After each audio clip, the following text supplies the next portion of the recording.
यशवंतराव अंबेडकर साहब से मैं बुल्ढाना जिला की ओर से निवेदन करता हूं कि आप हमारे सैनिकों का हौसला अफजाई करने के लिए 2 शब्द मार्गदर्शन करें। सभी सैनिकों को जय भीम। बड़ी प्रसन्नता होती है कि बुल्ढाना जिला ने सैनिक अच्छे निर्माण किए हैं, यंग लड़के हैं, इसमें मार्जिन अच्छी है। महिलाओं को किया जाए तो महिला समता सैनिक दल में है, जो मैसेज पूरे महाराष्ट्र के महिलाओं को जाएगा कि बुल्ढाना जैसे समता सैनिक दल की महिला होनी चाहिए करके। मैं धन्यवाद देता हूं समता सैनिक दल के सभी ऑफिसरों को, सभी सैनिकों को। आगे चल के हमें संख्या समता सैनिक दल की बढ़ानी है। एक जिले में 1000 सैनिक हमें हमारा टारगेट रहेगा आने वाले समय में, और मैं समझता हूँ इस टारगेट पर अपने को काम करना पड़ेगा। नमो बुद्धाय, जय भीम। परेड सावधान।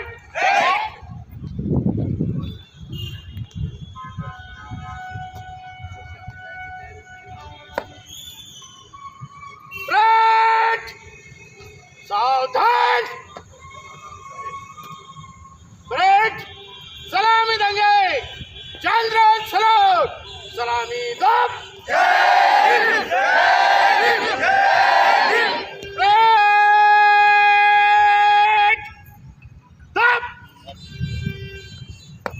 जय भीम साहब। समता सैनिक दल को विसर्जन करने की अनुमति चाहता हूँ। जय भीम साहब। परेड ऑफिसर्स कूच कर। परेड सब।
डॉक्टर बाबासाहेब आंबेडकरांचा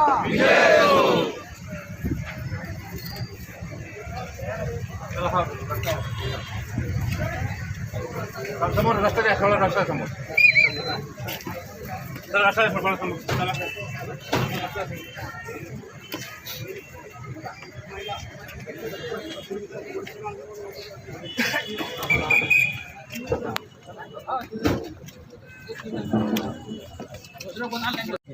बाकीच्या गाडीत बसा.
नाही नाही हाती घेऊन नंतर बांधून घेतो.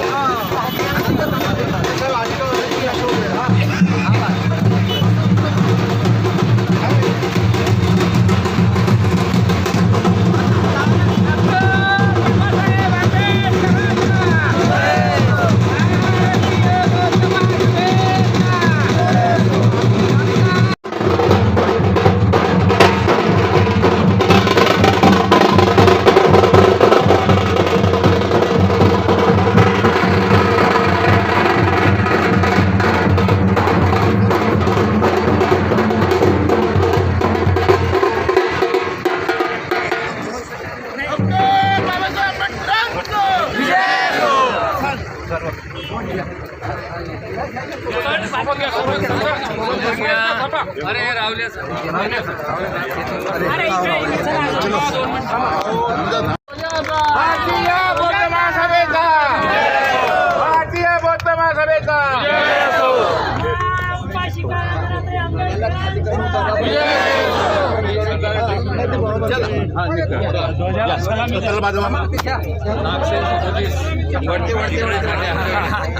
इकडे आमच्याकडे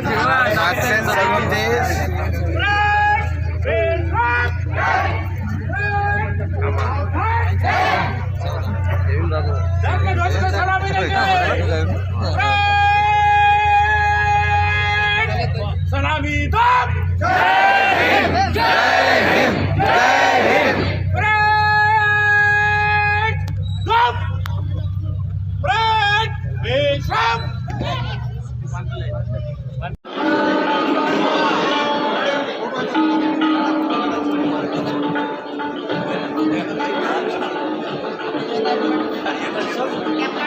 hello sir sir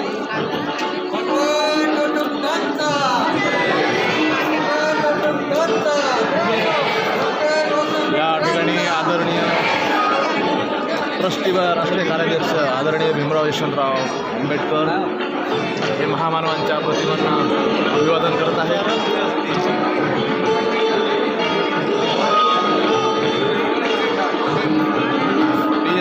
YouTube चॅनलवरून live प्रक्षेपण जिल्हास्तरीय भव्य मेळावा बुलढाणा जिल्हा उत्तर.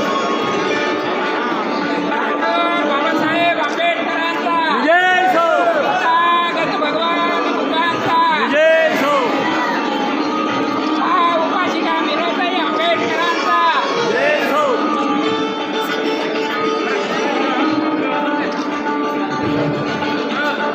साहेब थोडी साहित्य आम्हाला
हमको आगे लेके जाने के लिए नया नेतृत्व है हमारे बीच में, भीमराव साहब अम्बेडकर, तालियां उठनी नहीं चाहिए। क्या बात है। भारतीय लोकसभा सभेचा, भारतीय लोकसभा सभेचा।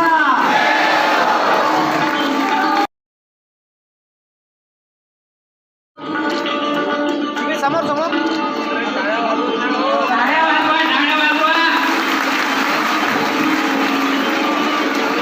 टाळ्या वाजत राहा, टाळ्या. टाळ्या वाजवा, टाळ्या वाजवा.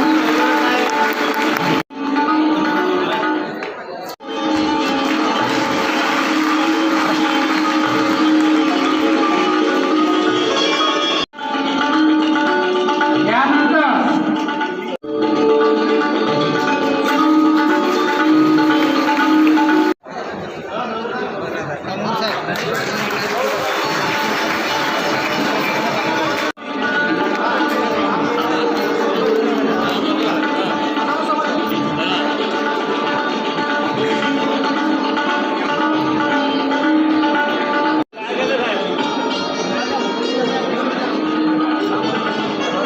यांचं स्वागत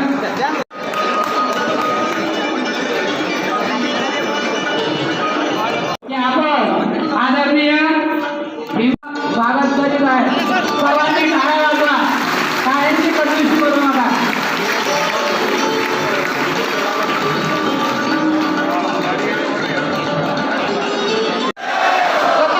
भगवान बुद्धांचा, मोदी डॉक्टर बाबासाहेब आंबेडकरांचा, भारतीय बौद्ध मान्यवरांचे जे मार्गदर्शन आहे ते आपण श्रवण करतो. चला लवकर. त्यानंतर असताना देखील चंद्रकांत पाटील साहेबांचं देखील मी अभिनंदन करेन की ताई साहेबांचं देखील याच्यामध्ये कुठेतरी नाव असलं पाहिजे आणि म्हणून ताई साहेबांना या संस्थेचं राष्ट्रीय संरक्षक पद दिलं आणि खऱ्या अर्थाने ताई साहेबांना देखील सन्मान देण्याचं काम आपण या ठिकाणी चंद्रकांत पाटील साहेब असतील, आमचे हरीश रावजे साहेब असतील, यांनी सर्वांनी केलेलं आहे. मी फक्त आपल्याला एवढं सांगण्यासाठी या ठिकाणी उभा आहे की आपण याच्या अगोदर काय केलं, एकमेकांसोबत कसं लढलो, किती भांडलो, हे आपण सर्व आता सोडून द्या.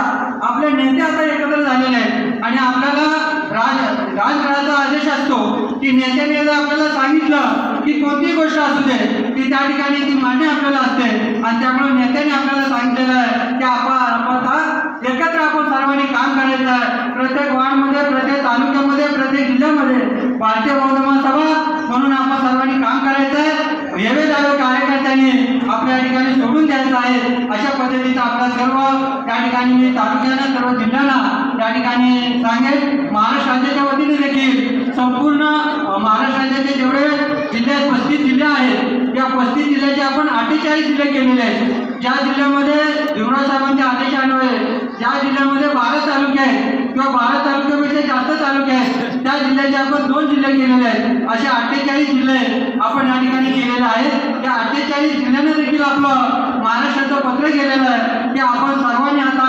चंद्रकांत पाटील साहेब आपले राष्ट्रीय अध्यक्ष, भीमराव साहेब राष्ट्रीय कार्याध्यक्ष ट्रस्टी आहेत, त्याचप्रमाणे हरीश रावले आपले चेअरमन ट्रस्टी आहेत, यांच्या नेतृत्वाखाली आता प्रत्येक जिल्ह्यामध्ये, तालुक्यामध्ये, वार्ड शाखेमध्ये आपण सर्वांनी काम करायचं आहे. हा आदेश खऱ्या अर्थाने बुलढाण्यामधून आपण परत एकदा पाठवत आहोत. बुलढाणा जिल्हा खऱ्या अर्थाने ऐतिहासिक जिल्हा आहे. मी मुद्दाम सांगेन कारण ज्यावेळेला आम्ही वाचक मेळावा या ठिकाणी घेतलेला होता, पहिला वाचक मेळावा एवढ्या जिल्ह्यामधून कोणी घेतला असेल तर तो बुलढाणा उत्तर जिल्ह्याने या ठिकाणी घेतला.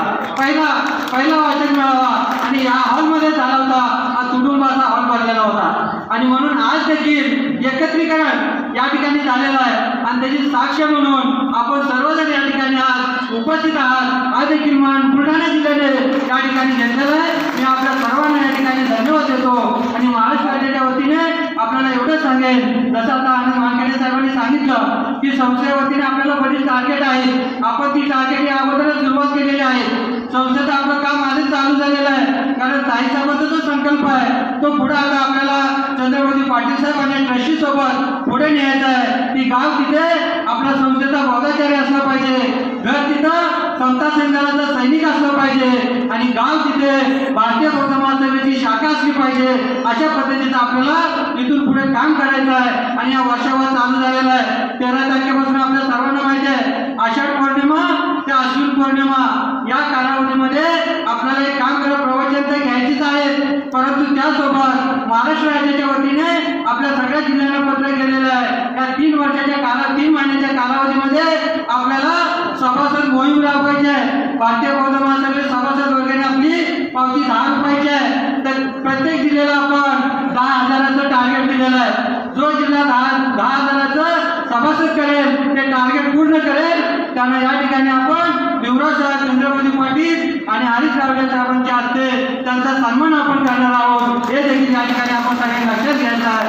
जाता जाता मी फक्त आपल्याला एवढंच सांगेन की खऱ्या अर्थाने आज आपल्याला काम करीत असताना आमच्या सर्व विभागीय शाखेचे सर्व विभागीय सचिव देखील या ठिकाणी उपस्थित आहेत. हा मॅसेज देखील आपण आपापल्या जिल्ह्यामध्ये पोहोचवण्याचं काम करायचं आहे. संरक्षण फळी आपले आज युवराज साहेबांच्या माध्यमातून आज खऱ्या अर्थाने हा भारत पुढे पुढे चाललेल्या बौद्ध धर्माच्या माध्यमातून समता सैनिक दलाचे अनेक गट होते. युवराज साहेबांनी ते समता सैनिक दलाचे गट देखील एकत्र केले आणि त्या सर्वांनी युवराज साहेबांना राष्ट्रीय अध्यक्ष म्हणून संबोध केलेला आहे. हा फार मोठा सन्मान या ठिकाणी आहे. युवराज साहेब राष्ट्रीय कार्य अध्यक्ष झाल्यानंतर या भारतामध्ये अश्वगतीने कामाला सुरुवात झालेली आहे. ज्यावेळेला युवराज साहेब उभे राहतात त्यावेळेला बाबासाहेब आंबेडकरच बोलतात की काय असं आपल्याला या ठिकाणी भाग पडलो. एवढा त्यांचा अभ्यास आहे आणि त्यांच्या नेतृत्वाखाली खऱ्या अर्थाने आपण प्रत्येक घर प्रत्येक खेड्यामध्ये तालुक्यामध्ये धम्म पोचवण्याचं आपल्याला काम करायचं आहे. बंधूंनो लक्षात ठेवा या ठिकाणी आमचे वंचितचे देखील सोनवणे साहेब आहेत. त्या ठिकाणी बरेच सर्व कार्यकर्ते आहेत. आपल्याला हातात हात घालून काम करायचं आहे. मी नेहमी सांगितलं असतो भगवान बुद्धाच्या काळामध्ये भारत देश जम्बूद्वीपामध्ये पसरलेला होता. याचं कारण काय होतं तेव्हा त्याला राजाश्रय होता. त्यावेळेचे असताना राजा प्रशांतीचे राजा सर्व राजे होते त्यावेळेला त्यांचा आश्रय होता म्हणून धम्म जम्बूद्वीपामध्ये होता. आणि म्हणून आपण देखील खऱ्या अर्थाने आपले नेते आहेत आदरणीय बाळासाहेब आंबेडकर यांच्या नेतृत्वाखाली आपण देखील काम करून हा धर्म पुढे नेण्याचं त्या ठिकाणी काम करूया अशा पद्धतीची आपल्याला त्या ठिकाणी विनंती करतो. आणि जाता जाता एवढं सांगतो की एक का भीम दुनिया सारी खिलाफ थी. एक का भीम दुनिया सारी खिलाफ थी. धर्म के रास्ते पे चलने वालों की गद्दारी थी. लेकिन भीम किसी से डरा नहीं. अरे भीम का बाल भी कोई पाका कर नहीं सका क्योंकि भीम के हाथ में तलवार से भी धारदार कलम थी. आणि 3 कलमात युवराज साहेबांनी आपल्यासाठी घेतलेले आहे. आपण सर्वांनी त्या ट्रस्टीच्या पाठीमागे उभं राहून एक महाराष्ट्रामध्ये नव्हे तर भारताच्या कानाकोपऱ्यामध्ये हा बौद्ध धर्म पोहोचवण्याचं काम करूया एवढंच या ठिकाणी बोलतो आणि या ठिकाणी थांबतो. जय बुद्ध जय भीम जय भारत. मिस्टेक नाही करत पण काही गोष्टी आपल्याला माहीत असाव्यात आणि त्याची आपण प्रिकॉशन घ्यावी म्हणून सांगतो.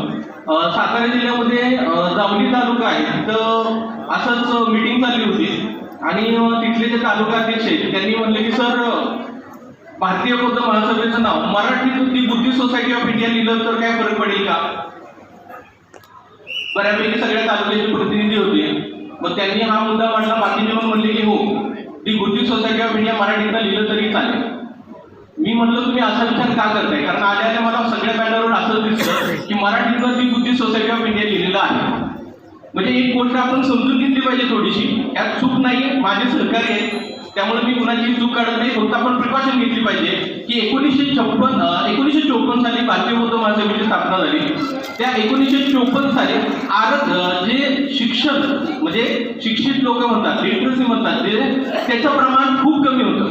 ही गोष्ट आपण समजून घेतली पाहिजे की त्यावेळी साक्षरतेचं प्रमाण खूप कमी होतं. तरी सुद्धा 1954 साली डॉक्टर बाबासाहेब आंबेडकरांनी संस्था रजिस्टर करताना तिचं नाव इंग्लिशमध्येच लिहिलेलं आहे the Buddhist society of India. मग याची आपण काळजी घेतली पाहिजे की आज आपण कितीतरी वर्ष पुढे आलोय. आज साक्षरतेचं प्रमाण वाढलेलं आहे तर थोडंसं जे डॉक्टर बाबासाहेब आंबेडकरांनी रजिस्टर करताना जे नाव वापरलेलं आहे तर सर विनंती आहे सर्व माझ्या सहकाऱ्यांना की आपण ते नाव इंग्लिशमध्ये the Buddhist society of India वापरावं. आजचा धम्म मेळावा आहे.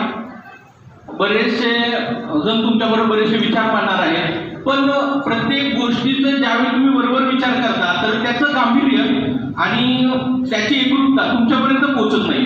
धम्माचा प्रचार प्रसार झाला पाहिजे असं सगळेजण म्हणतात, सगळ्यांची तळमळ आहे, पण खरंच धम्माचा प्रचार प्रसार आतापर्यंत झालाय का? मी जेवढ्या चांगल्या चांगल्या कार्यकर्त्यांना भेटलो त्याचं प्रत्येकाचं अगदी बरेचसे चांगले कार्यकर्ते की 24 शिबिरं झाली पाहिजे, संस्कार विभागाचं काम झालंच पाहिजे. पण भारतीय बौद्ध महासभेच्या घटनेचा विचार केला तर टोटल 7 विभाग आहेत. एखादा व्यक्ती जन्मापासून वय वर्ष 20-21 पर्यंत, ही घटना तुमच्या माझ्या सगळ्यांवर घडलेली आहे की वय वर्ष 21 पर्यंत तो वेगळ्या संस्कृतीत लहानाचा मोठा होतो. त्याच्यावर जन्मापासून अगदी वय वर्ष 20, 21, 18, 19 पर्यंत वेगळ्या संस्कृतीचे संस्कार केले जातात. आणि जर 20 वर्ष त्याच्यावर वेगळे संस्कार झाले आणि डायरेक्ट आपण त्याला शिबिराला बसवलं, 10 दिवसाचं शाळकरी शिबिर केलं, 10 दिवसाचं बोधाचार्य शिबिर केलं, बाकीची आपण 24 शिबिर केली, तर खरंच त्याच्यात बदल होऊ शकतो का? हा एक आपण प्रश्न प्रत्येकानं, जे आम्ही धर्मप्रचारक आहोत किंवा ज्यांच्यासाठी आम्ही काम करतोय, त्यांनीही प्रत्येकाने विचारणं गरजेचं आहे. मग बरेच जण मला विचारतात, मग सर काय केलं पाहिजे? तुम्ही प्रत्येक वेळी गोष्ट सांगता, मग काय केलं पाहिजे? तर एक साधी गोष्ट आहे की जर समजा एखाद्या घरात एखादं बाळ जन्माला आलं, त्याला डोळे उघडले, त्याला कळायला लागलं आणि तो ज्या शाळेत गेला त्या शाळेत त्याला जर बुद्धिझम शिकवला गेला, तिथंच त्याला पंचशिलांचा अर्थ कळाला, तिथंच त्याला 22 प्रतिज्ञा कळाल्या, तर जी बाकीच्या गोष्टी आहेत ते 24 शिबिर त्या शिक्षणामध्ये जर त्याला मिळाले तर कदाचित धम्माचा प्रचार प्रसार खूप चांगल्या गतीनं होईल.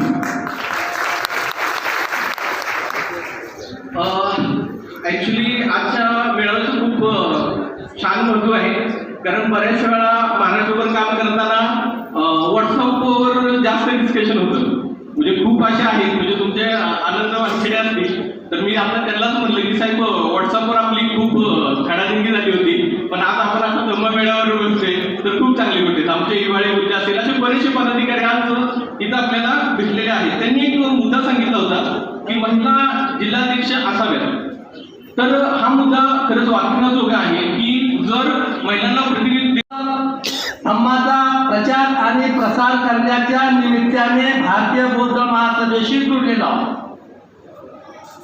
या ठिकाणी यापूर्वी कांबळे साहेबांनी सुद्धा सांगितलं आहे की आपण आपल्या नेत्याचे हात मजबूत करावे. आम्हाला आमच्या नेत्याचे हात मजबूत करायचे आहेतच.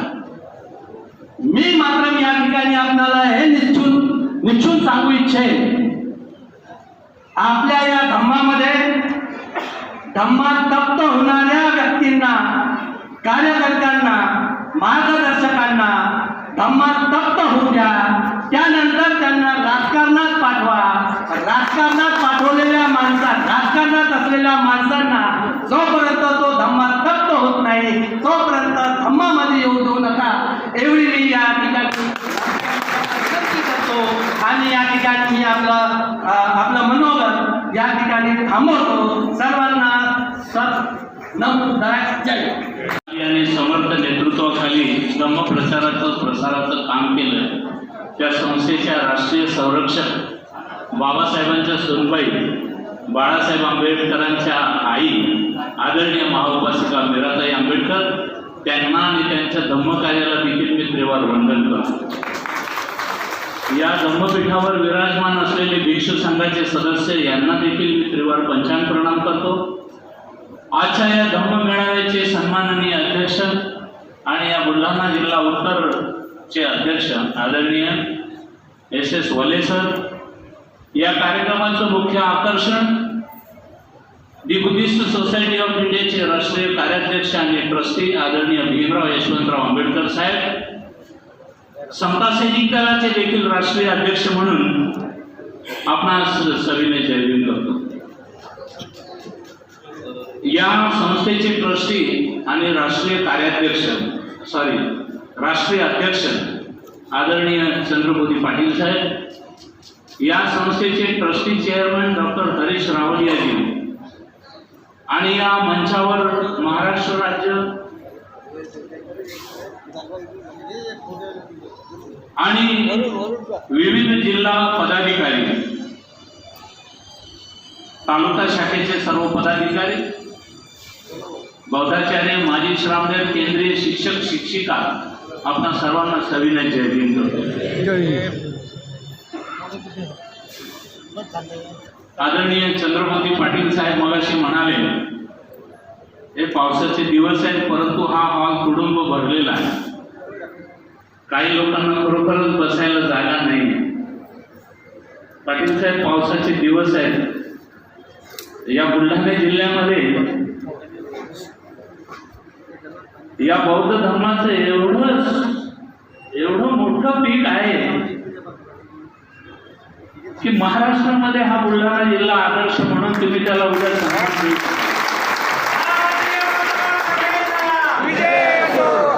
आपण एक मोठं मैदान, हे काँग्रेस भवनचं मैदान सुद्धा आपल्या संख्येला कमी पडेल. मी हे वाक्य जे बोललोय ना साहेब, त्याचं कारण आहे थोडीशी खंत मला म्हणायला वाटली.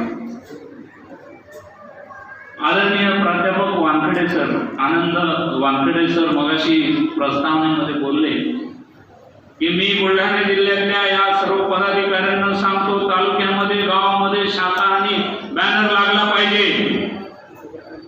वानखेडे साहेब, आपण जर भारतीय बौद्ध महासभेच्या चळवळीमध्ये जर गेल्या 20 वर्षापासून काम केलं असतं तर आपल्या तोंडून हे वाक्य इथे बाहेर आलं नसतं.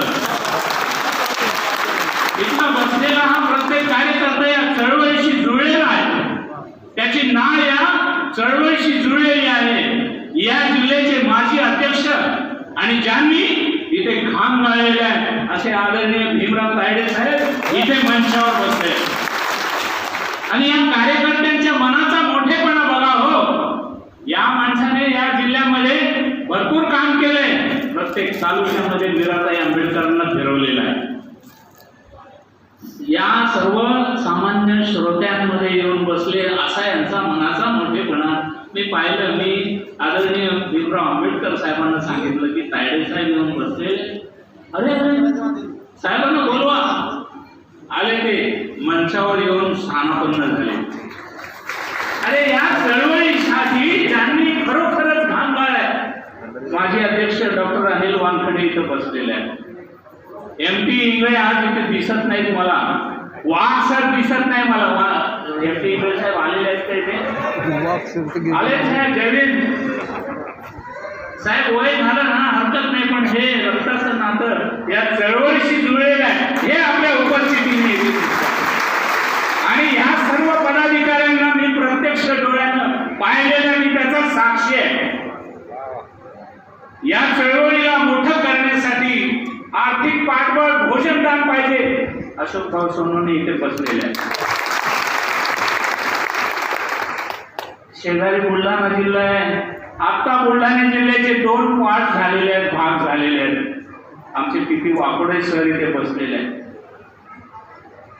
आमचे नल खंडारे साहेब आज अध्यक्ष आहेत. आमचे BG जाधव, जरा जाधव सर उभे राहो.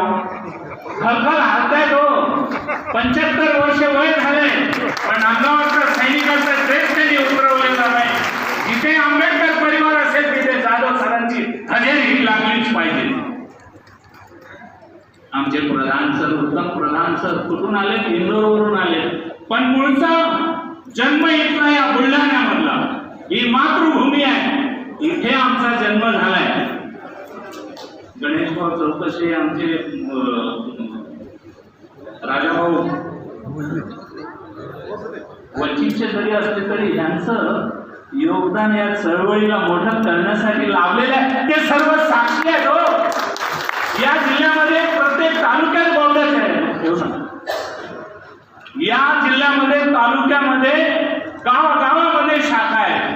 गावागावामध्ये वर्षावर प्रवचन मालिका लागत आहेत. माझ्या गावाला खरं पाहिलं तर गाव खूप दूर आहे इथून.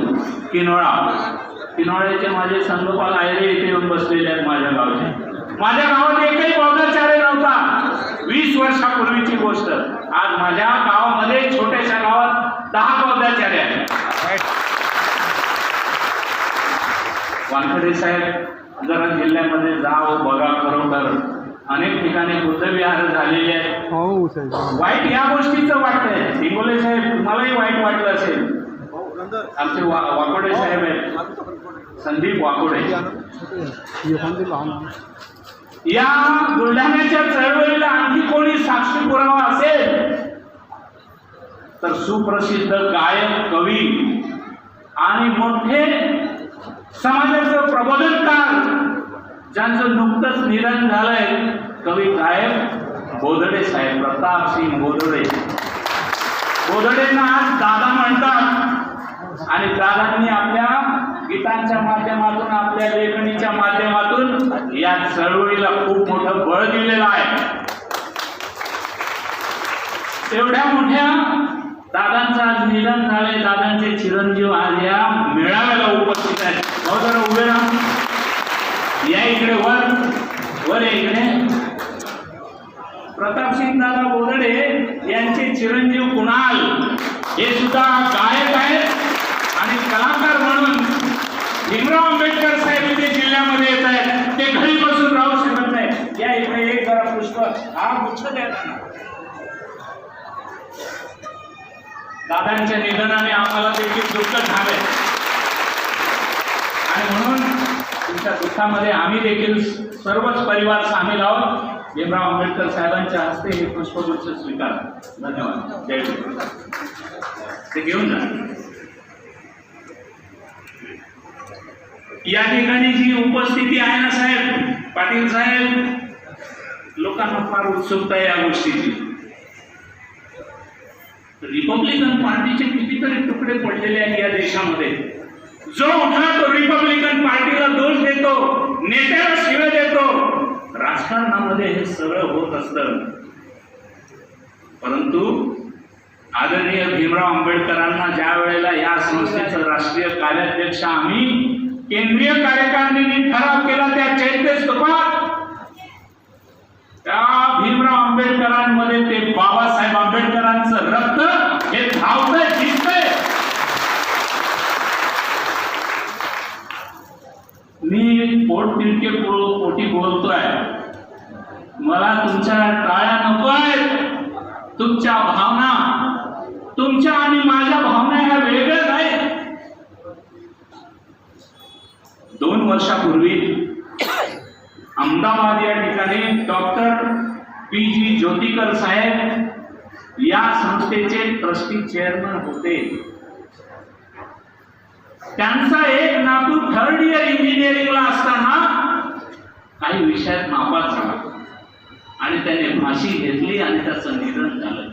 एवढं मोठं दुःख बुद्धिस्ट सोसायटी ऑफ इंडियाच्या ट्रस्टी चेअरमनवर एवढा मोठा आघात झाला. नेमकं त्याच दिवशी आदरणीय भीमराव आंबेडकर साहेब आणि आम्ही इंटरनॅशनल बुद्धिस्ट कॉन्फरन्सला आदरणीय भीमराव आंबेडकर साहेबांना निमंत्रित केलेलं होतं. त्यांच्या हस्ते अनेक लोकांचा सत्कार त्या ठिकाणी होता. साहेबांच्या सोबत गाड्याबरोबर नळ्याची यात्रा असते, मीही गेलो. आणि साहेबांना ज्या वेळेला सांगितलं त्यावेळेला ते म्हणाले 5 वाजता ही कॉन्फरन्स संपली की आपल्यासाठी एक गाडीची व्यवस्था करा आणि डॉक्टर पी.जी. ज्योतिकर जिथे कुठे राहतात तिथे त्यांच्या आपण घरी जाऊ. आणि त्यानं एक निरोप पाठवला, साहेब आपला पी.जी. ज्योतिकर परिवार रस्त्यावर येऊन उभा होता साहेबांच्या स्वागतासाठी, ते दुःख मागे टाकून. साहेब गेल्यानंतर आम्ही घरी गेलो आणि बसलो. कुठे बसलो? खाली जमिनीवर. साहेब बसल्यानंतर पी.जी. ज्योतिकर साहेबांच्या डोळ्यातून अश्रूच्या धारा निघाल्या. आम्हाला वाटलं त्यांना दुःख झालंय आणि ते दुःख बाहेर आलंय म्हणून ते रडतायत. परंतु खरी गोष्ट 5 मिनिटानंतर डॉक्टर पी.जी. ज्योतिकर म्हणाले, मुझे इस बात का आज बहुत बड़ा आनंद हुआ है, खुशी हुई है कि बाबा साहब का खून बंबई से अहमदाबाद में मेरे घर में आके इस जमीन पर बैठा है मेरे दुख में शामिल होने के लिए. मेरे घर में जो दुख हुआ है, मैं बुद्धिज्म का अध्ययन किया है, मुझे मालूम है जो जन्म लिया है वो एक दिन इस दुनिया को छोड़ के जाने वाला है. लेकिन ये बाबा साहब का खून मेरे घर में आके जमीन पर बैठा है। ये आदमी बाबा साहब का पोता, इतना पीछे नाम है, उनके नाम में अंबेडकर है, इतनी बड़ी ताकत है, लेकिन ना अभिमान है, ना गर्व है, ना बड़प्पन है। वो नीचे जमीन पे आके बैठा है मेरे दुख में शामिल होने के लिए। और आज मुझे वो दिन याद आ रहा है कि हम लोग ट्रस्ट की ओर से सुप्रीम कोर्ट, हाई कोर्ट में केस लड़ रहे थे। देखिए, ये बात आपको बुलढाणा जिल्ह्यातल्या लोकांनी हे ऐकावं, कारण आज चंद्रबोधी पाटील साहेब सुद्धा या ठिकाणी आहेत।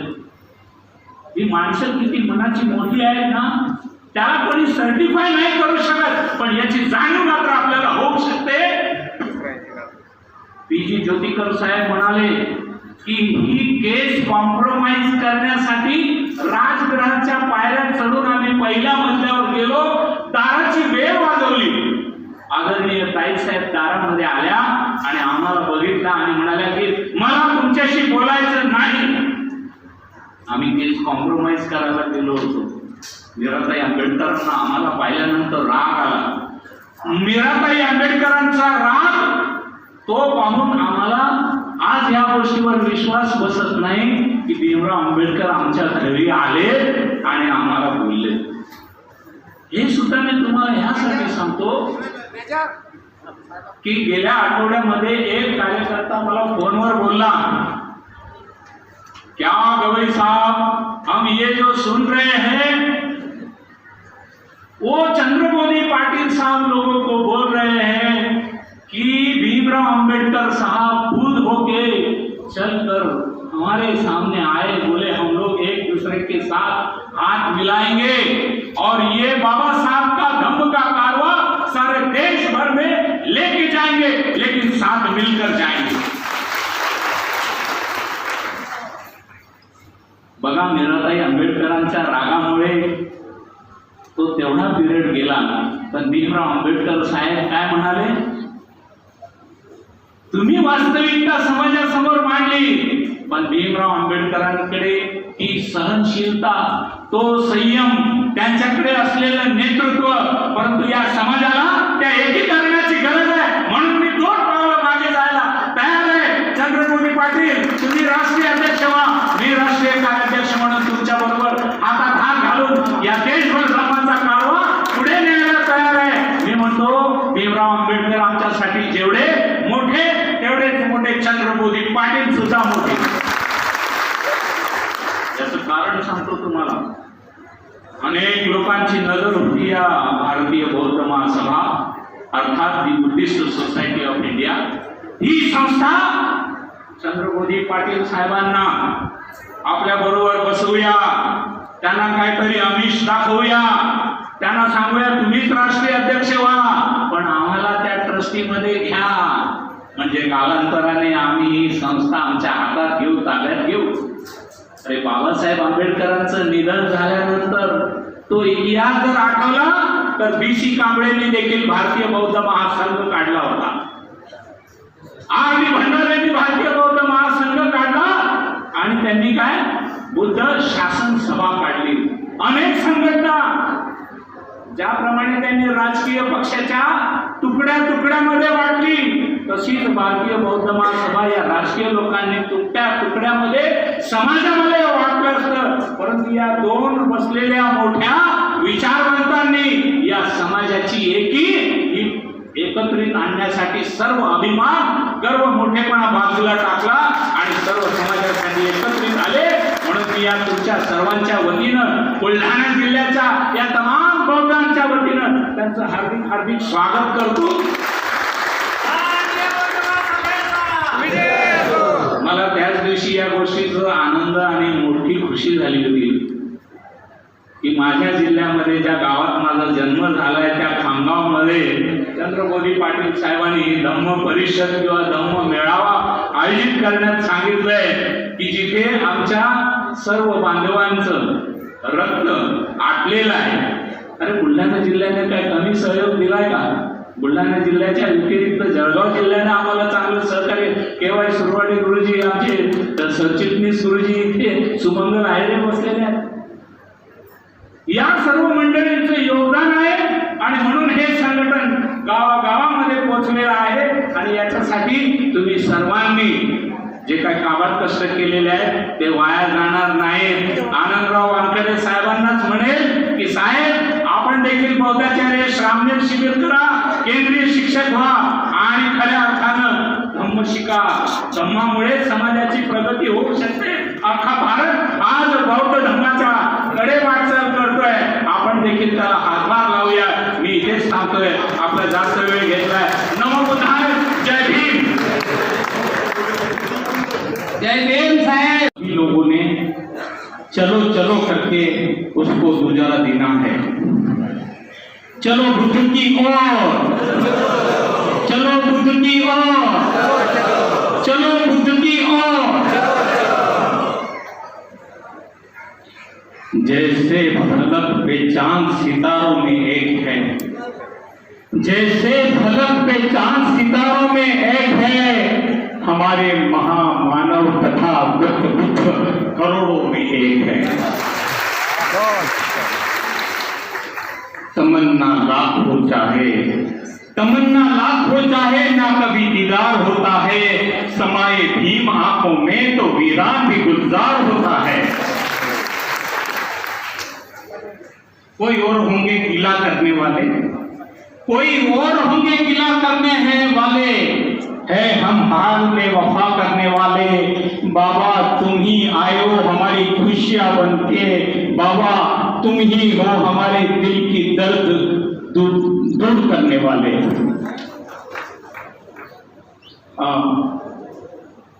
परम पूज्य बंटी जी और सभी जो स्टेज के ऊपर बैठे हैं वो सभी मान्यवरों का अभिनंदन करता हूँ.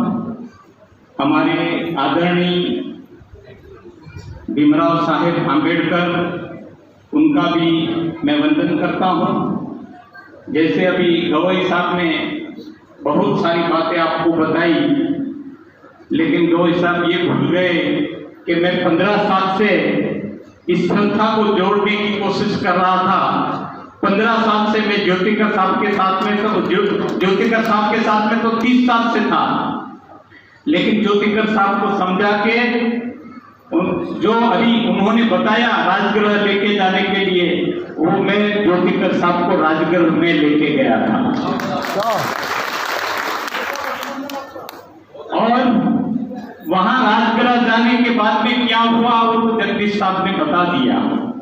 मुझे भी आहट हुआ था कि बाबा साहब का घराना ऐसा वर्तणूक कैसे करेगा, लेकिन उसके बाद में हमारी मुलाकात हो गई भीमराव जी के साथ में वर्ली में वो आ गए. ज्योतिकर साहब भी थे, मैं भी साथ में था. हम लोगों ने बातचीत किया और वो बातचीत करने के बाद में ज्योतिकर साहब ने कहा कि नहीं, हमें ये जो बुद्धिस्ट सोसाइटी ऑफ इंडिया, हमें जो बाबा साहब का जो रथ है, अभी हमने रथ जैसे वहां वो मैदान से यहाँ तक खींच के लाए हम लोग, उसमें भीमराव जी थे और वो रथ भीमराव जी का जो रथ था यहाँ तक हम लोग लेके आए.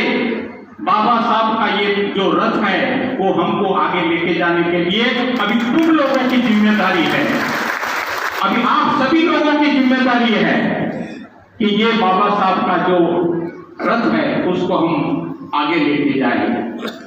मित्रों, मैं गुजरात से आया हूँ जहाँ महात्मा गांधी जी का जन्म हुआ और वो धोती पहने हुए वो एक आदमी ने पूरे ब्रिटिश संसद को, जो ब्रिटिश सर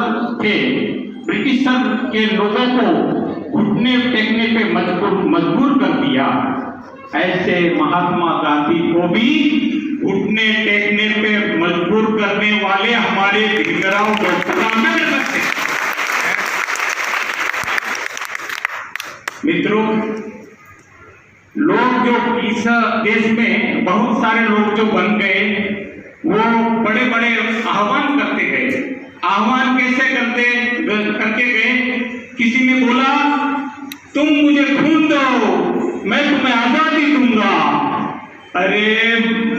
मैं क्या बोलूं। अरे हमारे बाबा साहब ने अपना खून सींचकर हमको आजादी दी। ऐसा नेता कहाँ मिलेगा कि जो खुद का खून सींचकर हमको आजादी दिया। तुम रक्त मांग रहे हो हमसे और फिर आजादी देने की बात कर रहे हो। बाबा साहब ने तो अपना रक्त दिया। बाबा साहब ने कितना तकलीफ उठाया, आप लोगों को शायद समझ में नहीं आएगा। वो जो लंदन में थे, मैं तो पूरा वर्ल्ड में घूमता हूँ, एक एक बात की हिस्ट्री जानता हूँ। और लंदन में अभी आप ये बुद्ध धर्म की जब हम बात करते हैं तभी मैं देखता हूँ कि अरे हमारे बाबा साहब ने इतना बड़ा धम्म हमको दिया और ये धम्म जो है हम आगे ही नहीं लेके जा रहे हैं, हम पीछे उसको लेके जाते हैं। आज भी हमारे में अंधश्रद्धा और ये हिंदू धर्म का मालूम नहीं, रीति रिवाज जाता नहीं है। मैं जाता हूँ हमारे लोगों के बीच में, जाता हूँ आगे के रूम में तो एक बाबा साहब का फोटो लगा हुआ है, भगवान बुद्ध भी रखे हुए हैं। और अंदर जाके किचन में देखता है तो हमारी बाया लोग वो वहाँ वो हर एक टाइप के देवता कौन कौन है होते हैं, वो तो आपको मालूम है कितने जाति के देवता होते हैं।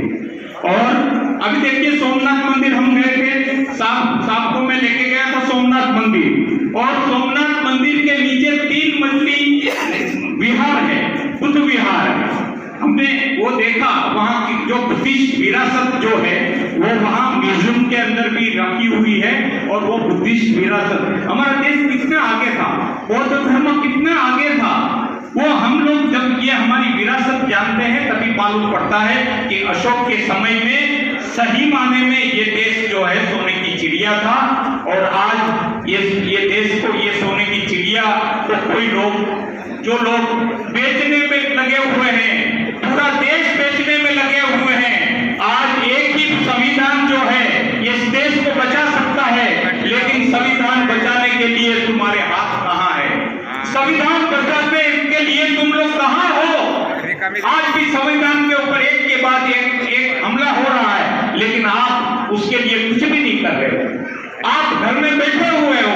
अभी वक्त आ गया है हमको घर के बाहर निकलने का, नहीं तो बाबा साहब का ये संविधान बचेगा नहीं। मैं आपको बताता हूँ हमारा यही हाल होगा जो आज से 2000 साल पहले 1500 साल पहले हुआ था। वो जो हाल होना यदि आप रोकना चाहते हैं तो आपको अभी घर से निकलना पड़ेगा, आपको आंदोलन करना पड़ेगा। अरे एक अकेला आदमी था, उन्होंने क्या क्या आंदोलन किया जरा सोचिए तो सही। उन्होंने हमको पानी दिलाने के लिए आंदोलन किया, हमको मंदिर में जाने के लिए आंदोलन किया। ऐसे आंदोलन एक आदमी ने किया। आज तो हम लाखों लोग हैं, आंबेडकर बोलते हैं, लेकिन उनकी बातें सुनने के लिए कोई तैयार नहीं है। उनका जो मूवमेंट है वो आगे लेके जाने के लिए तैयार नहीं है। बाबा साहब का ये रथ जो है उसको हमको आगे लेके जाना पड़ेगा। अभी हम सभी लोगों की जिम्मेदारी है, ये भीमराव साहब अकेले की जिम्मेदारी नहीं है।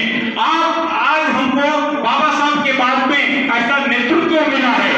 मैं नहीं बोलता दूसरे कोई भाई कौन से क्या क्या करते हैं, कुछ लोग अपना आंबेडकर नाम लगा के क्या क्या बड़ी बड़ी बातें करते हैं और गलत काम करते हैं, पैसा इकट्ठा करते हैं। मैं ये भीमराव साहब से जब से मिला हूं तभी मैंने बोला कि भीमराव साहब आप आगे बढ़ो, मैं तुम्हारे साथ में हूं। और जब भी जरूरत होगा भीमराव साहब, मैं मेरा ट्रस्टी चेयरमैनशिप आपको सुपुर्द करने के लिए तैयार हूं। आप जब भी बोलेंगे तभी आपको मैं तो बनना भी नहीं चाहता था, पाटिल साहब ने जबरदस्ती बना दिया। पाटिल साहब ने जबरदस्ती, मैं तो था ही भी नहीं, मीटिंग में भी नहीं था, लेकिन उनको मालूम है ये ईमानदार आदमी है। अभी भीमराव साहब हमारे यहाँ 10 तारीख को ये कार्यक्रम रखा था, श्रावण शिविर था, और वहाँ उन्होंने मेरी स्कूल देखी, मेरी कॉलेज देखी, उससे उनको लगा अरे ये आदमी तो कितना ये काम कर रहा है। मैंने कभी बताया नहीं, मेरा नाम भी आपने नहीं सुना होगा, लेकिन मेरे पिताजी 3 बार बाबा साहब से मिले, 3 बार बाबा साहब से मिल के मैं उनके साथ में रहता था।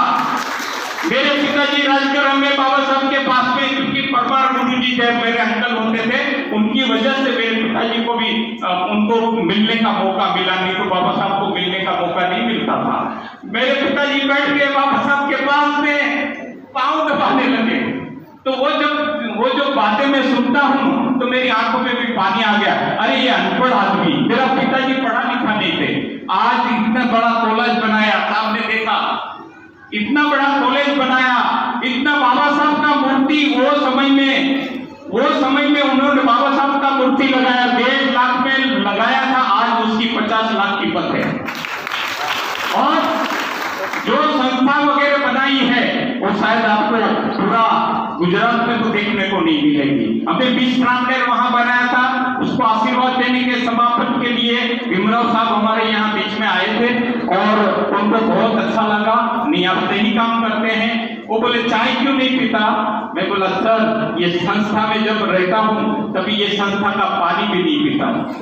मेरे पिताजी बेटे में नहीं पिया कभी, और मेरे पिताजी ने ये सीख दिया था कि ये संस्था का कभी पानी भी मत पीना, और संस्था का पानी भी नहीं पीता हूँ। कितना भी प्यास लगेगी, कुछ भी होगा तो मैं बाहर मेरी गाड़ी खड़ी रहती है, वहां जाके मैं पानी पीता हूँ। तो ये हमारी ईमानदारी है और ईमानदारी से हम लोग चलते हैं, और ईमानदारी से यदि हमको आगे लेके जाने का है तो आप यदि तैयार है तो भीमराव साहब उसका सुकान लेने के लिए भी तैयार है। हमको ये बौद्ध धर्म जो विलुप्त हुआ है उसको फिर से भारत में लाना है, फिर से बौद्धमय भारत बनाने का है, फिर से बाबा साहब का सपना का भारत बनाना है। और इतना कहते मुझे बैठना है, लेकिन मैं आपको एक गाना जरूर सुनाऊंगा सर, क्योंकि भीमराव जी जब भी मैं भाषण करने के लिए उठता हूँ तभी वो बोलते हैं कि गाना जरूर गाना, तो मैं आपको वो गाना सुनाऊंगा, लेकिन आप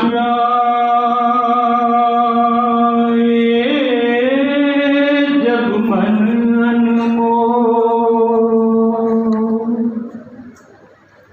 हृदय हो उठे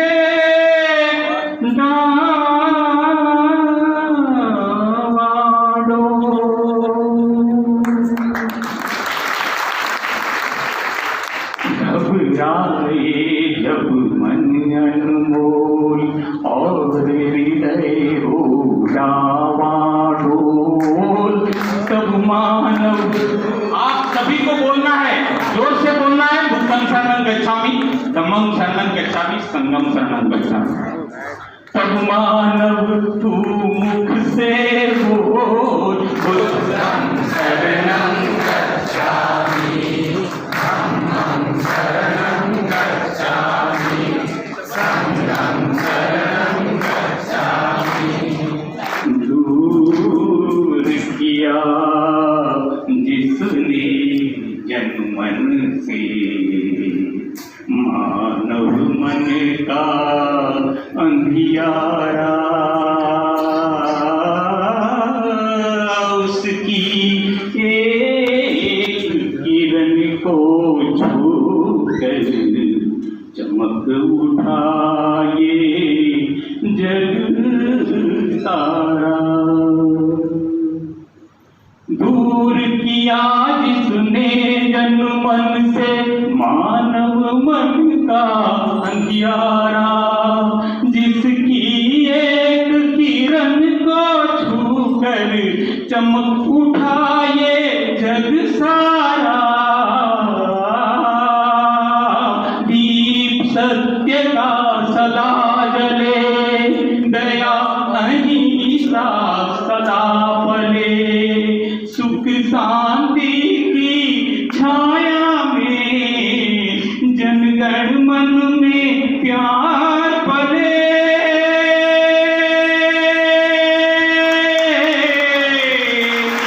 भारत में भगवान बुद्ध का गूंजे घर घर मंत्र अमोल, तब मानव तू मुख से बोल, बुद्धं शरणं गच्छामि, धम्मं शरणं गच्छामि, संघं शरणं गच्छामि। जब दुनिया से प्यार उठे,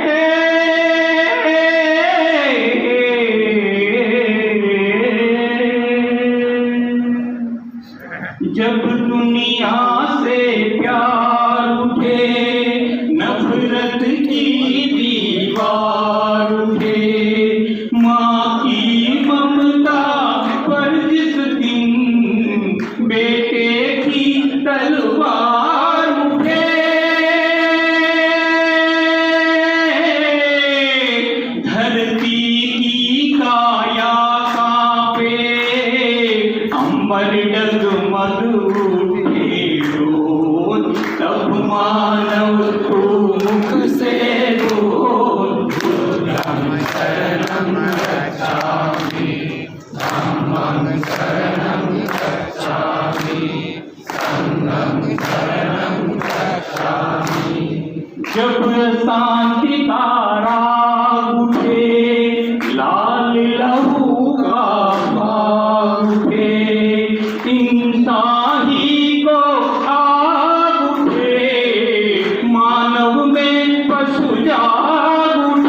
शरणं गच्छामि बुद्धं शरणं गच्छामि धम्मं शरणं गच्छामि संघं शरणं गच्छामि नमो बुद्धाय जय भीम।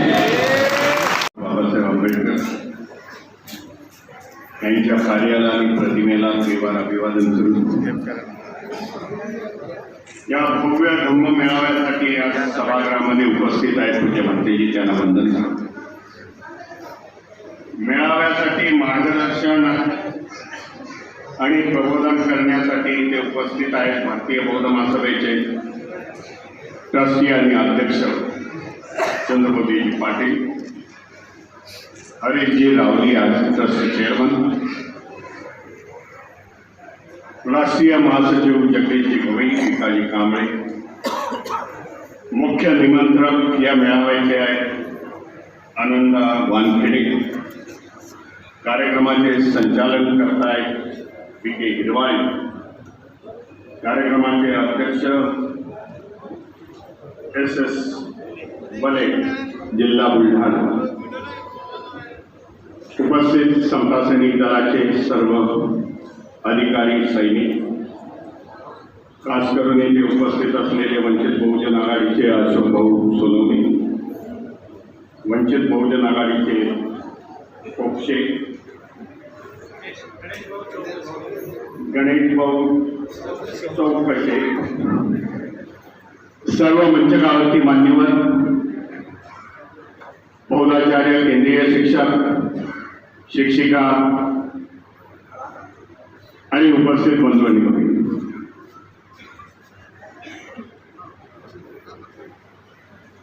विशेषतः पावसाळ्यामध्ये मी कधी जात नाही, कुठलेही कार्यक्रम घेत नाही, परंतु मागच्या आठवड्यामध्ये आता ज्यांनी तुम्हाला जे मंत्रमुक्त केलं या गाण्याच्या माध्यमातून की ज्याची खरी आज गरज आहे या देशामध्ये, म्हणून मी रावली यांना नेहमी सांगतो, बाबा एक गाणं होऊन द्या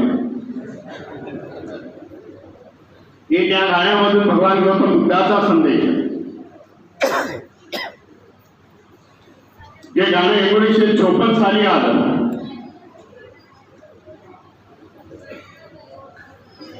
आणि आता गाण्याची धून कुठे वाजत नाही।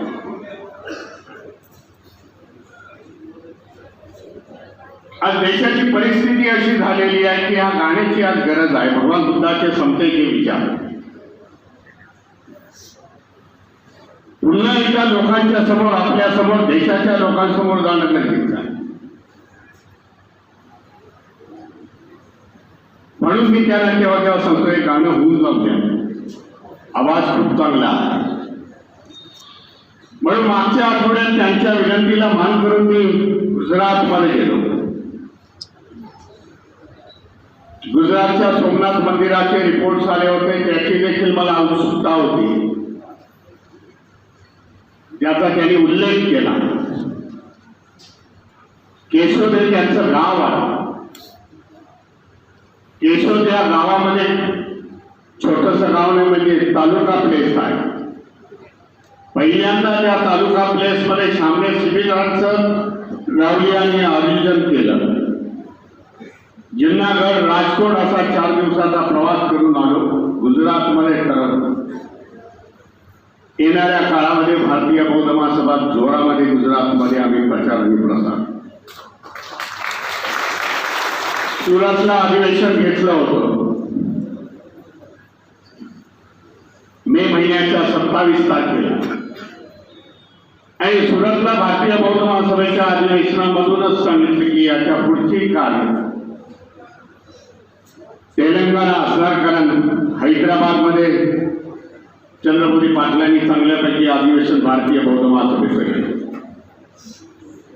तेलंगणा स्टेट आणि गुजरात स्टेटमध्ये भारतीय बौद्ध महासभा येणाऱ्या काळामध्ये चांगल्यापैकी भारतीय बौद्ध महासभेचं काम। म्हणून मे महिन्यात या वर्षावासाच्या काळामध्ये, पावसाळ्याच्या काळात जास्त कार्यक्रम घेत नाही, कारण पाठीमागचे 2 महिने संपूर्ण देशाभरामध्ये मी दौरे केले, महाराष्ट्र सोडून. जेव्हा इथे सामुदायिक विवाह सोहळा होता, अशोकभाऊ सोनवणेंनी आयोजित केला होता भारतीय बौद्ध महासभेच्या बॅनर खाली, तेव्हा मी सांगलीला पूर्वनियोजित कार्यक्रम असल्यामुळे मी त्यावेळेला देखील खामगावला येऊ शकलो नाही. परंतु खामगावला ही माझी पहिली वेळ नाही, ही दुसरी किंवा तिसरी वेळ असावी असं मला वाटते. 16ला मी एकदा आलो, 2016. त्याच्यानंतर विद्यार्थी परिषदेचं एक आयोजन करण्यात आलं होतं, महेश भारती यांनी, त्याच्यासाठी मी एकदा आलो. आज आनंद वाटला की भव्य दिव्य असा धम्मा मेळावा आहे बुलढाणा पश्चिम मध्ये होतोय आणि उपस्थिती एवढ्या मोठ्या संख्येने आहे.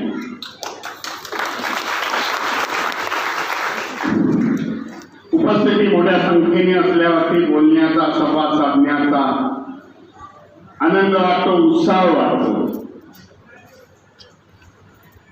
ज्या संस्थेसाठी, भारतीय बौद्ध महासभेसाठी, धम्मासाठी काम करत असताना आपली उपस्थिती ही पोचपावती की आपले कोणतंही काम करण्याची पोचपावती आहे, एवढ्या संख्येने आज लोक येत आहेत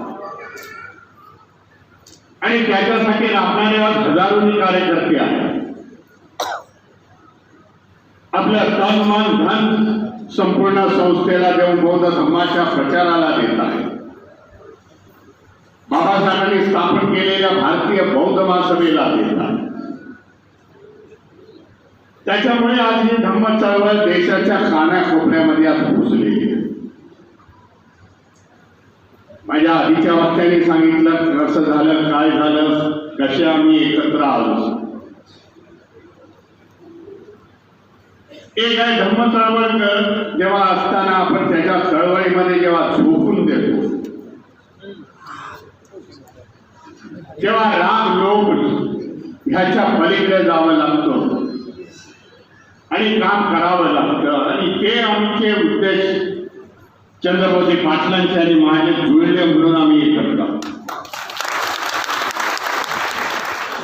पूर्वी एका बाजूला कायदे कानून करायचो, दुसऱ्या बाजूला प्रचार करायचो. अर्धा वेळ त्या कोर्ट कचेऱ्यामध्ये आणि वकिलांना पैसे देण्यामध्ये जायचा आणि थोडासा वेळ बसायचा तो धम्मप्रचाराचं काम करायचं.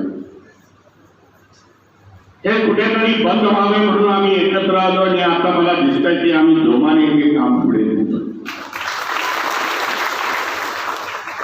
मध्यंतरीच्या 2-3 महिन्याच्या काळामध्ये महाराष्ट्रामध्ये कार्यक्रम झाले नाही, फक्त पश्चिम महाराष्ट्रामध्ये मी कार्यक्रम केले. परंतु साऊथचे संपूर्ण स्टेट मी आम्ही लोकांनी जास्तीत जास्त कार्यक्रम हे साऊदर्न स्टेटमध्ये केले, दक्षिणेच्या राज्यामध्ये केले की जिकडे धम्म चळवळ जरा कमी प्रमाणामध्ये लँग्वेजचा प्रश्न आहे,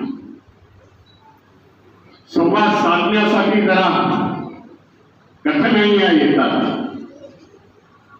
परंतु त्याच्यावरती मात करून तिकडे जायचं आणि धम्मप्रचाराचं कार्य करायचं हे ठरवलेलं आणि ते क्रांतीचं चक्र झालं आणि ते पुढे निघाले. ह्या धम्मचक्र परिवर्तनाच्या दिवशी 5 ऑगस्टला आमचा प्रयास राहील की ह्यावेळेचे भारतीय बौद्ध महासभा धम्म मेळावा म्हणा, बाबासाहेबांना अभिवादन म्हणा, बाबासाहेबांच्या धम्मक्रांतीला अभिवादन म्हणा, पुन्हा एकदा धम्मक्रांती, पुन्हा एकदा दीक्षाभूमीवर भारतीय बौद्ध महासभेच्या बॅनर खाली आम्ही केल्याचा प्रयत्न. संवादात त्यांच्या ट्रस्टीबरोबर चालू आहे आणि मला आशा आहे की आम्हाला ते परमिशन देतील आणि मोठाचा कार्यक्रम त्या वेळेला घेऊ. आपल्याला देखील आव्हान आहे की लाखोच्या संख्येमध्ये दिले ते चित्र दीक्षाभूमीवरचा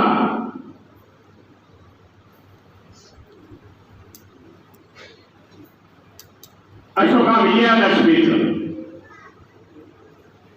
राजकीय नेत्याच्या स्टेजवरती असतात ते बदलण्याचा मला प्रयत्न आहे. आणि त्याला अध्यक्षांची साथ. अध्यक्षांनी असे काय मला डॉक्युमेंट दाखवले, असे काय त्यांच्याकडे डॉक्युमेंट आहे की दीक्षाभूमी ही भारतीय बौद्ध महासभेची आहे. एवढ्या वर्ष त्यांनी ते डॉक्युमेंट जतन ठेवलेले आहे. मोठी बाब आहे, आमच्या ऑफिसमध्ये डॉक्युमेंट नव्हते दिले, परंतु भैयासाहेबांच्या एका गौरव ग्रंथामध्ये याचा सगळ्याचा मी उल्लेख केलेला. बाबा ही दीक्षाभूमी दुसऱ्या तिसऱ्याची कोणीचा नसून ही भारतीय बौद्ध महासभेची आहे. नंतरच्या काळामध्ये काय स्मारक समिती झाली आणि त्याच्याकडे ट्रान्सफर झाली, त्याच्या इतिहासामध्ये अशा प्रकारचा कार्यक्रम येणाऱ्या धम्मचक्र परिवर्तनाच्या दिवशी दीक्षाभूमीवरती होईल. आपली साथ लागते. 2 दिवसापूर्वी मी लखनौच्या भंतेजी बरोबर सगळ्यांशी बोललो. सुमेध रत्न म्हणून नाव ऐकलं असेल, ते सुमेध रत्न बोले भीमराव जी इस समय 14 अक्टूबर में लखनऊ में प्रोग्राम होगा. लखनऊ में 14 अक्टूबर में होगा और मान्यवर काशीराम सुबोध स्थल पर होगा, जहां पर आपने 2 महीना पहले, जहां पर आपने 26 नवंबर में संविधान रैली का आयोजन किया था बाला साहब प्रकाश अम्बेडकर और आपने उसी मैदान में अपना 14 अक्टूबर की धम्म रैली होगी. पूरा उत्तर प्रदेश हम लोग बुलाएंगे. भारतीय के बौद्ध महासभा के बैनर के नीचे हो यहाँ के सब उत्तर प्रदेश के सब भिक्षुओं को हम बुलाएंगे. जो संस्था इस धम्म में कार्यरत है उनको बुलाएंगे. अशा प्रकारचा कार्यक्रम 14 ऑक्टोबरला होणार आहे की धम्माला एक गती मिळण्यासाठी जे क्रांती दाबण्याचा प्रयत्न होतोय. बाबासाहेबांची धम्मक्रांती दाबण्याचा प्रयत्न होतोय, पाठीमागे नेण्याचा जो प्रयत्न 2014 पासून होतोय, त्याला कुठे ना कुठेतरी उत्तर द्यावं लागेल. आज देशामधली अशी स्थिती आहे, जे राजकीय पक्ष बाबासाहेबांचं नाव घेऊन चाललेले आहे.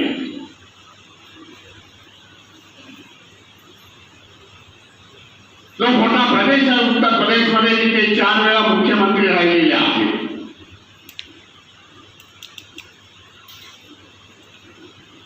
त्या सरेंडर झालेल्या आहेत मनुवादी संस्थेच्या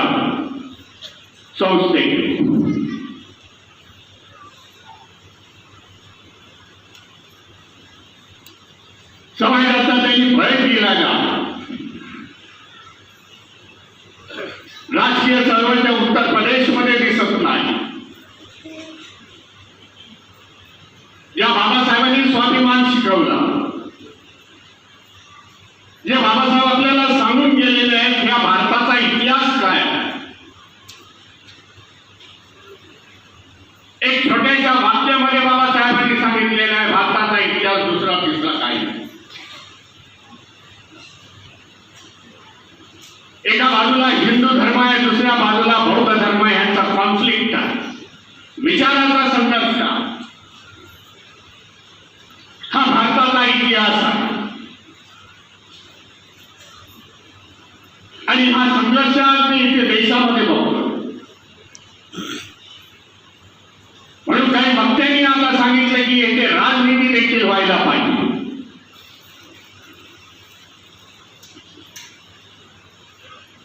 आज जर आपण अवलोकन केलं, ज्या सत्ताधारी आज बसलेले आहेत देशामध्ये, केंद्रामध्ये आणि राज्यामध्ये, त्यांनी अनेक वर्ष धम्म संघटना चालवल्या.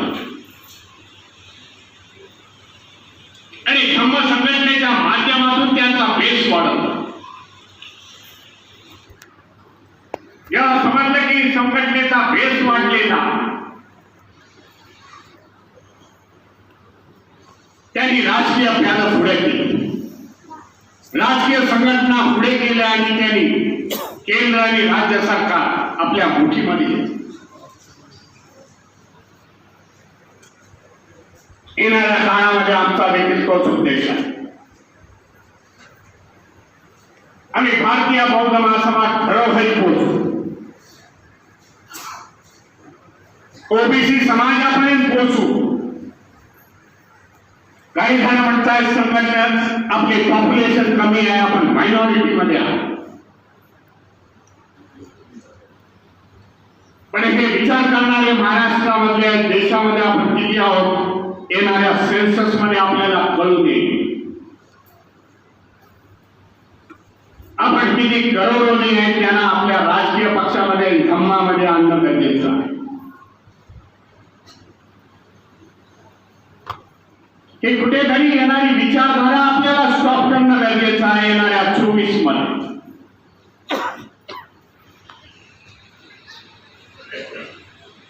आज देशामध्ये सगळ्या बघितले तर सगळ्यांनी आपली शस्त्र नाम केली.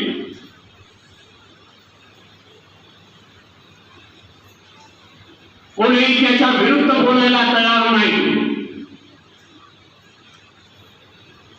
बोलल्यावरती देशद्रोहाचा गुन्हा दाखल होतो. ज्याच्याकडे काळं धन आहे त्याच्याकडे ईडीची नोटीस येते. हे प्रधान महाराष्ट्रामध्ये बघितलेली महाराष्ट्राचं सरकार त्याला म्हणे उलट पालट केलं. काही जण म्हणतात घटनेची पायमल्ली काय, ही घटनेची पायमल्ली. या संस्था डॉक्टर बाबासाहेब आंबेडकरांनी संविधानाच्या माध्यमातून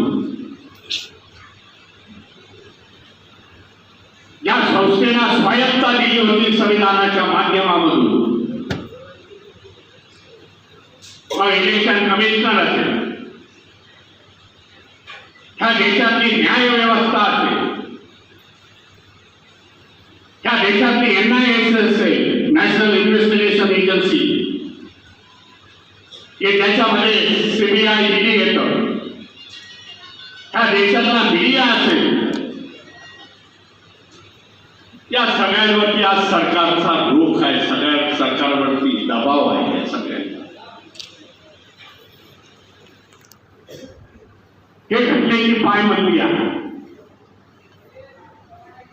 बिना चौकशी आज अनेक जण तुरुंगामध्ये, त्यांच्या ट्रायल देखील चालू नाही. अशा परिस्थितीमधून आज आपण जात आहोत. देशाचा विचार आपल्याला करावा लागेल, कारण आपण बाबासाहेबांच्या अनुयायी आहे.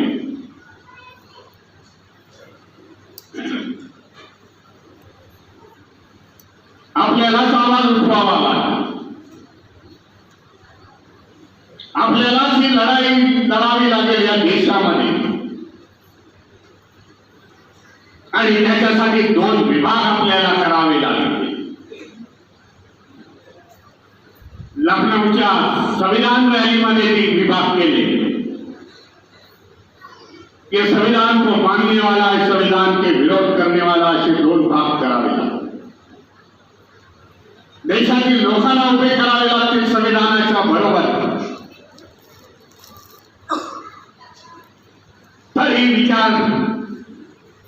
विचाराची क्रांती आपल्याला पुढे जाता येईल आणि मनुवादी विचाराला आपल्याला कुठेतरी थोपवता येईल. दुर्दैवाने आपण राजकीय याच्यामध्ये केंद्र याच्यामध्ये नाही आहोत. केंद्र स्थानी नाही.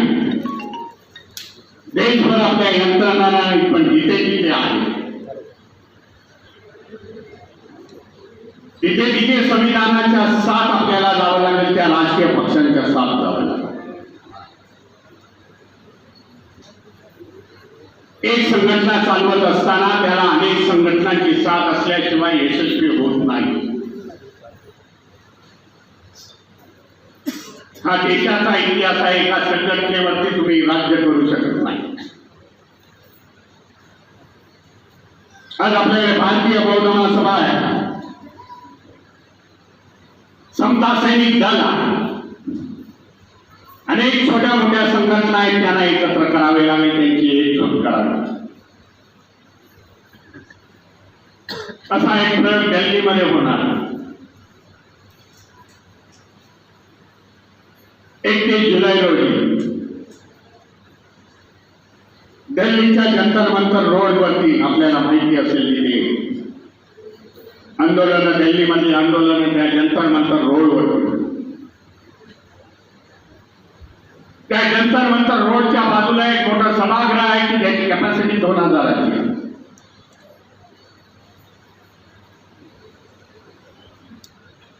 येणाऱ्या 31 जुलै रोजी तिथे संपूर्ण संविधानाला मानणाऱ्या लोकांची सभा होणार, मेळावा होणार आणि देशभरामधून ते सगळ्या संघटनेचे लोक येणार. बंदे सुरेश रत्नाजी आहेत, उदित राज आहे. भारतीय बौद्ध महासभेबद्दल मी प्रमुख वक्ता म्हणून आणि प्रमुख वक्ता म्हणून मला तिथे इन्व्हिटेशन दिलेलं आहे की आओ यहाँ, देशामधली परिस्थिती सांगा लोकांना. ज्या देशामधून संघटनेचे अध्यक्ष सेक्रेटरी येत आहे, मला वाटतं 31 जुलैला तिथून या मनुवादी संस्थेच्या विरुद्ध शिंग फुकण्याचे प्रयत्न आम्ही केले. मीडियामधून याचं काही येणार नाही, मीडियामधून याचं छापून येणार नाही, परंतु सोशल मीडियाचा उपयोग करून या गोष्टी लोकांच्या पर्यंत पोहोचवण्याचा प्रयत्न. कारण जे सेन्सिटिव्ह आहे, जे लोकशाहीला मानणारे लोक आहेत, सुशिक्षित आहेत, त्यांना पुढचा काळ दिसतोय की तो अंधकार, त्यांचा नाही तर समाजाचा काळ अंधकार. याच पद्धतीने जर ही सरकार पुढे गेली तर संपूर्ण समाजाची, जे बाबासाहेबांनी धोका सांगितला होता, माझा रथ पाठीमागे आणू नका,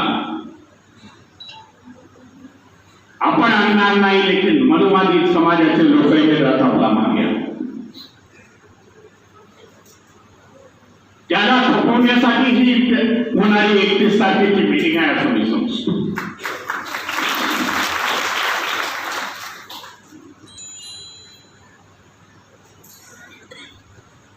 आज जे चित्र समाजामध्ये आहे, प्रायव्हेटायझेशनचा वगैरे उल्लेख केला आधीच्या वक्त्याने,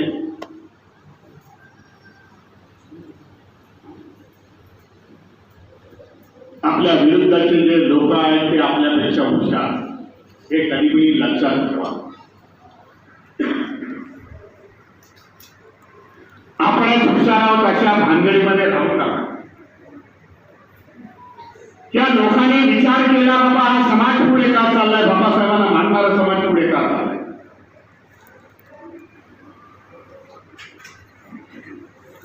बहुजन समाजाच्या महापुरुषांना मानणारा समाज का पुढे चाललेला, तर या शिक्षणाच्या माध्यमामधून हा समाज पुढे चाललेला, संविधानामधून यांना आरक्षण मिळालेला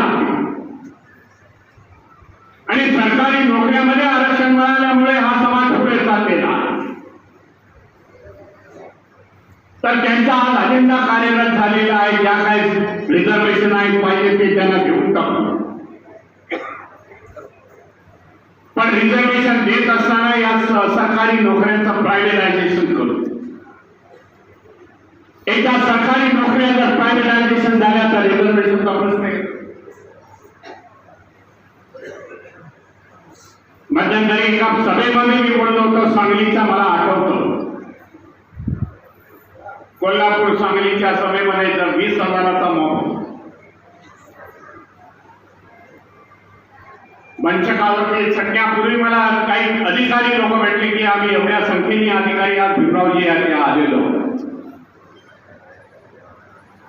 त्यांना उद्देशून मी म्हटलं अधिकाऱ्यानं आपला मुलगा किंवा मुलगी अधिकारीपणा याचा प्रयत्न करा. हे ध्येय मुलांच्या समोर ठेवा. ज्या दिवशी अधिकाऱ्याची मुलं कॉन्ट्रॅक्ट बेस्ड सिस्टीम मध्ये जर कामाला जातील, समाजाची अधोगती सुरुवात झाली आहे, लक्षात घ्या. आज सिच्युएशन तशी आलेली आहे, परिस्थिती तशी निर्माण झालेली आहे देशामध्ये. कॉन्ट्रॅक्ट बेस्ड सिस्टीमने आज देश चालवला जातो. IAS अधिकाऱ्यांची होण्याची मुलांची तमन्ना असते. मुलांचं एक ध्येय असतं, आपल्या समाजामधल्या मुलांचं ज्यांचं चांगले पर्सेंटेज मिळतात, IAS बनेल, UPSC बनेल. अनेक मुलांचं हे ध्येय धोरण या मोदी सरकारने आज क्रॅश केलं, याचं नष्ट करण्याचा प्रयत्न सुरू आहे. एवढे IAS होत असतील तर एवढे पर्सेंटेज IAS आम्ही मागच्या दरवाजाने गुरुवानी त्यांनी भरती सुरू केली. की त्याला कुठलीही परीक्षा नाही, एका जातीचे एका नावाचे लोक बघितले आणि त्यांना IAS करण्याचा आज प्रयत्न झाला दिल्लीमध्ये. ना कोणाची वाच्यता आहे, ना कोणी त्याच्या विरुद्ध असतं.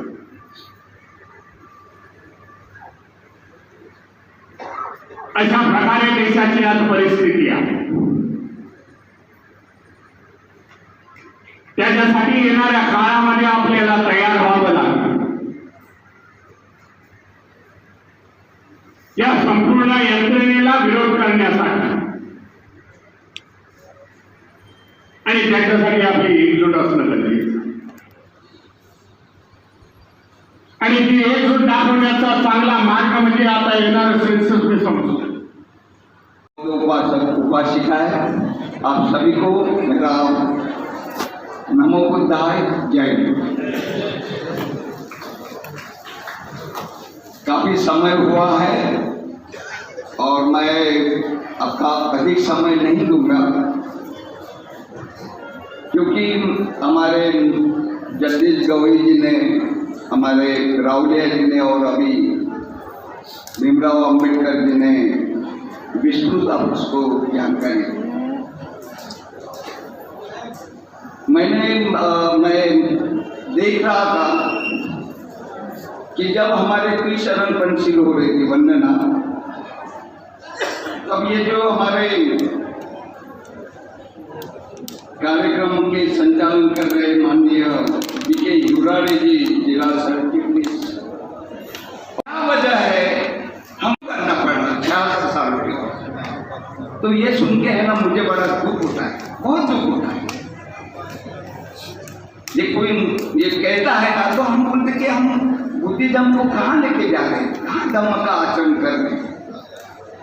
क्योंकि ये धम्म है धारण करने का. किसी को बड़े बड़े भाषण और उपदेश देने से नहीं होता. जब तक हम अपने जीवन में नहीं उतारते हैं, उसका कोई ये नहीं हो सकता. बाबा साहब ने, देखिए हम बुद्धिस्ट हैं, त्रिशरण पंचशील होते तो हम पहले त्रिरत्न को शरण जाते, बुद्ध धम्म संघ. फिर पंचशील का हमारे जीवन में कैसा मतलब पालन करना है वो. फिर अष्टशील होता है और उसके पश्चात जो बाबा साहब ने आदेश दिया 22 प्रतिज्ञा, उसका पालन हर एक अम्बेडकरवादी बोले या जो गौतम है उन्होंने ये 22 प्रतिज्ञा का पालन करना ही करना है.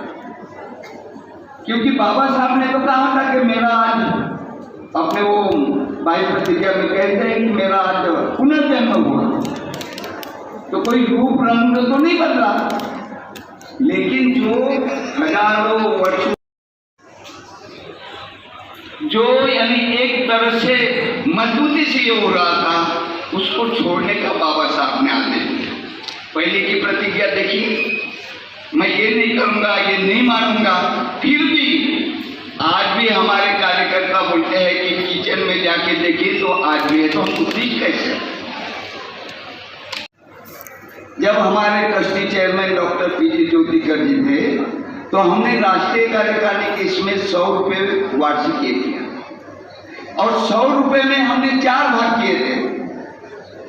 एक भाग सेंट्रल को मिलेगा, एक भाग प्रदेश को मिलेगा, एक भाग जिले को मिलेगा और एक तहसील को मिलेगा। बंटवारा 25-25 रुपये सबको बंटवारा। ये हमने 100 रुपये का, और अभी ये ट्रस्टियों की बैठक में होगी, उसमें हम पारित भी करेंगे, क्योंकि आज के समय में 100 रुपये बाद में अभी देखते हैं कितनी महंगाई बढ़ी है। दुकान में जाएंगे कोई भी, इसमें तो 100 रुपये नहीं 500 रुपये कुछ लगता नहीं है। तो 1 वर्ष के अगर सदस्यता 100 रुपये मुझे नहीं लगता तो कोई बहुत बड़ी बात है। ऐसे तो कितने खर्चा होते हैं। तो एक तरह से, क्योंकि सेंट्रल में जो है हम कभी चंदा नहीं लेते, यानी हमारे पास धर्म पुस्तिका नहीं है, हम कभी किसी से नहीं मांगा। तो इस माध्यम से जो आजीवन है, जिसके 1000 रुपये हैं आजीवन सदस्यता, और ये जो वार्षिक सदस्यता 100 रुपये, उसमें जो 25 रुपये आते हैं उसमें हम अपना खर्चा करते। दूसरा, बाबा साहब ने कहा, उनका जो जीवन का उद्देश्य था, उन्होंने 3 बातों के ऊपर ज्यादा ध्यान दिया। एक कहा शिक्षा, दूसरी बात कहा उन्होंने शील यानी चरित्र, और तीसरा बोला स्वाभिमान। शिक्षित तो बन गए हम, काफी यानी उच्च पदवी लिए, लेकिन हम धम्म में देखते हैं शील के साथ प्रज्ञा भी जुड़ी रहती है। कितना भी विद्वान है, अगर वो शीलवान नहीं है तो उतना उसकी विद्वता कोई काम